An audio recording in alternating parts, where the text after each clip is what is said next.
तो hello students, यहाँ पर आप सभी का अपने यूट्यूब चैनल आशीष सर सीतापुर में हार्दिक स्वागत है। वार्षिक परीक्षा जो आपकी चल रही 2026 की, उसमें यही पेपर सेम टू सेम आने वाला। ये संस्कृत का कक्षा 7 के विद्यार्थियों के लिए पेपर है। चलिए सॉल्व करते हैं। पहला लिखा है हिंदी में, इसको ट्रांसलेट करना है। पितुर्वचनाम करणे सा अपि स्नान सामग्री, ये पूरा इसका करना है। इसके बाद में यहाँ पर हिंदी में इसका भी अनुवाद करना। विद्या विवादाय धनमादाय शक्ति परेशा पर पीडनाय खलस साधो विपरीत मेतार्थ ज्ञानाय दानाय चारक्षणाय। और यहाँ पर सही गलत करना है। और इसके बाद में यहाँ प्रश्नों के उत्तर लिखने हैं, शब्दार्थ लिखने हैं, संस्कृत में अनुवाद करना है और अपनी पाठ्य पुस्तक से 2 श्लोक लिखने हैं और संधि विच्छेद संधि करना है। नदी शब्द के तृतीय व्यक्ति में लिखना है। 10 पशु पक्षियों के नाम लिखने। तो चलिए देखते हैं पहले का अर्थ क्या है। पिता के वचन सुनकर वह भी स्नान की सामग्री लेकर उनके साथ चल दिया। नदी के किनारे पर्वत की गुफाएं थी। व्यापारी के पुत्र ने नदी में स्नान करके उस बालक को एक पहाड़ी की गुफा डाल दिया और उसके द्वार को पत्थर से ढककर जल्दी से घर लौट आया। उसे अकेला देखकर अपने पुत्र के लिए चिंतित उस धनिक ने पूछा, मेरा पुत्र तुम्हारे साथ नहीं है, तुम अकेले ही हो, मेरा पुत्र कहाँ है, बताओ। ये उसका अर्थ होगा। श्लोक का अनुवाद।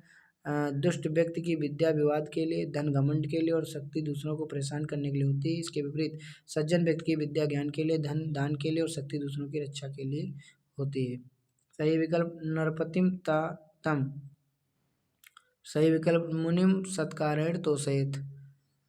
तो इसमें क्या है, 1 मिनट। अच्छा, नरपतिम ता, तो इसमें क्या भरा जाएगा, किसका सत्कार किया था, नर माने राजा ने, तो मुनि का। ठीक। मासे पच्छा, मास में कितने पक्ष होते हैं, 2, शुक्ल पक्ष कृष्ण पक्ष। वयम हम सब आरोपण करस्याम, हम सब लोग क्या आरोपण करते हैं, वृक्षाणाम, वृक्षों को लगाते हैं। यही यहाँ पे लिखा गया है। ठीक। पर्यावरणम आरोपणम करस्याम, पर्यावरणम, पर्यावरण के लिए हम लोग आवरण लगाते हैं, वृक्ष लगाते हैं।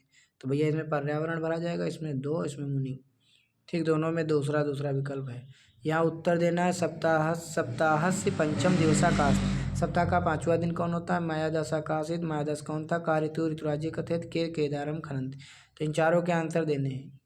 तो देखो, सप्ताहस्य पंचम दिवसा गुरुवार सरा यानी बृहस्पतिवार अस्त।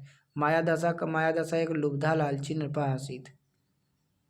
का ऋतु ऋतुराजे कथयते, वसंता ऋतुराजे कथयते, के केदारम खनंत, कृषका केदारम खनंत। विलोम शब्द लिखना है अगले क्वेश्चन का।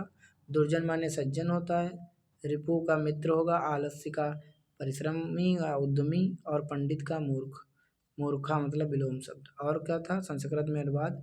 सज्जन के लिए पूरी पृथ्वी परिवार है। उदार चरिता नाम तो वसुदैव कुटुंबकम, वह घोड़े से नीचे गिर गया, सा आस्वात अद्धा अपतत, महान लोगों की संगत उन्नति कारक है। सताम संगति उन्नतिम करोत, उसका नाम राहुल था, तस्य नाम राहुला आसीत। संधि करो, विद्या धनालय विद्यालय, निर्देश अनुसरणम निर्देशानुसारम, महोत्सव महोत्सव, सुरदनीसा सुरेशा। नदी शब्द के तृतीय व्यक्ति एक वचन नद्या, द्विवचन नदीभ्याम, बहुवचन नदी भी। और 9 नंबर में क्या था, शब्दार्थ लिखना है। तुरंगा रुधूढ़म, घोड़े पर सवार, आप माने भी, सा माने साथ, आसित माने था, और युवाम माने तुम दोनों, रमणीय माने सुंदर, और त्रया माने 3, और निजा माने अपना, और अयम माने यह, और गुहा माने गुफा।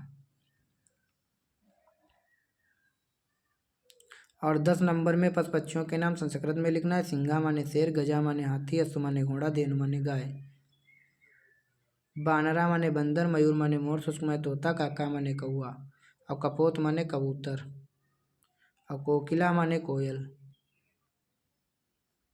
तो यहाँ पर ये सभी समाप्त हो गए क्वेश्चन आंसर। 10 ही दिए थे, 10 मैंने आपको बता दिया। तो इसको आराम से करके जाइए अपना पेपर। धन्यवाद।